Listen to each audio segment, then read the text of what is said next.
Rappelons-nous les belles lumières du printemps et partons près de Dieppe à Varangeville, faire la promenade du bois des Moutiers.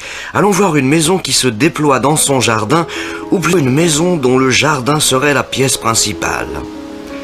Franchissons le porche d'entrée et passons dans cette allée dont les murs s'écartent peu à peu pour mieux nous accueillir.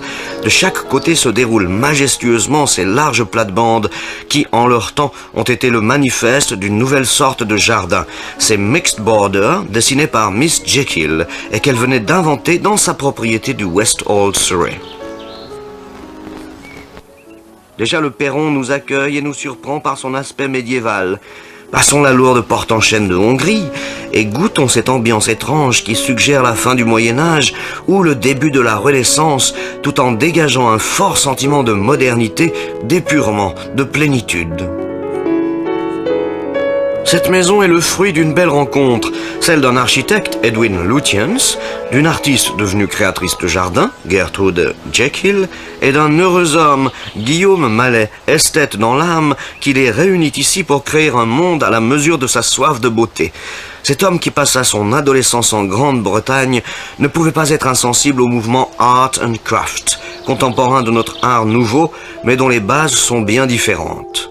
Résumons. Art, qu'il n'est pas utile de traduire, et craft, qui concerne l'artisanat, le savoir-faire.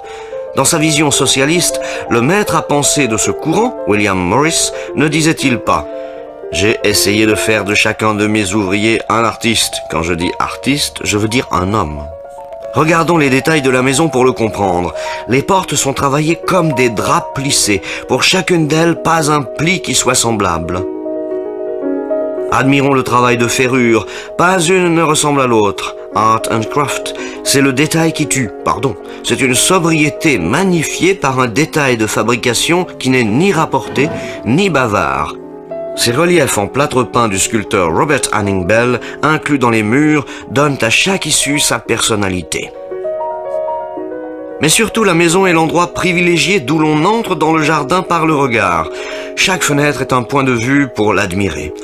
Celle-ci propose un espace intime depuis lequel il est agréable de profiter de la douceur du jardin blanc. La grande fenêtre du salon de musique s'empare de la vue sur le bois au-dessous de la mer et la réfracte, la déforme presque comme un kaléidoscope. La maison s'empare du jardin, joue avec, c'est inouï. Retournons voir la couleur des pattes de verre de l'escalier. Elle nous parle de la mer, de ses teintes, comme le font dans le bois les cèdres de l'Atlas. Sortons profiter des douceurs du climat. Le jardin blanc est une autre pièce de la maison, abritée entre les haies d'ifs et ses murs semblables à ceux de la bâtisse. Il fait bon s'y asseoir dans les loges prévues tout exprès. Ici, en liberté, toutes les plantes nous promettent une floraison blanche alternée au rythme des saisons. Passons devant la pièce du croquet, un petit endroit d'herbe tondue où pratiquer ce jeu à la mode au début du siècle dernier.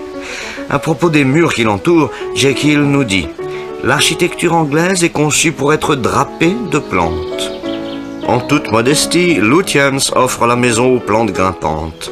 Empruntons le long corridor. Cette magnifique pergola reprenant des détails de la maison se dresse sur de la brique et des tuiles plates. Foulons son dallage savant, profitons de son ombre pour découvrir les autres endroits, tous cernés de murs, des chambres à ciel ouvert. Quittons la salle du cadran solaire, admirons au passage l'étrange pignon de la maison. Nous voici sur la terrasse nord, là l'espace s'ouvre. Quittons le monde construit pour nous abîmer dans cet univers plus mystérieux, le bois. Passons par le cercle d'ifs, planté sur une sorte de tumulus, comme nous en ont laissé les Celtes, un lieu où l'on imagine volontiers voir les trois sorcières de Macbeth faire leur cuisine et leurs prédictions. Comme beaucoup d'autres à cette époque, Madame et Monsieur Guillaume Mallet pratiquaient le spiritisme. Passons quelques arbres et pénétrons les sous-bois. Cet endroit, il y a encore un siècle, était un pré à vaches. Avant d'installer tous ces rhododendrons, il fallait d'abord leur planter un ombrage, planter des milliers d'arbres, des espèces choisies, des pins, des hêtres, des cèdres de l'Atlas capables d'entretenir l'acidité du sol. En cette fin mai, les rhododendrons sont la gloire de la Valeuse. Les variétés les plus précieuses que M. Mallet commanda par dizaines chez les meilleurs pépiniéristes de France et de Navarre. Arrêtons-nous pour voir au travers des futaies l'église de Varangeville, accrochée sur sa falaise, où reposent Georges Braque et Raymond Roussel, à chacun son Afrique. À l'heure où sonne l'Angélus, planons sur ce sublime cumulonimbus rose, cette montagne du fabuleux X allopéanum, ce rhododendron puissant obtenu à Cherbourg au XIXe siècle par M. Allopé. Un siècle plus tard, ces monstres magnifiques sont devenus des arbres passant la dizaine de mètres de hauteur. De surprise en surprise, goûtons au nectar du rhododendron griffitianum ou laissons-nous surprendre par le rouge intense du rhodo ascote brillant.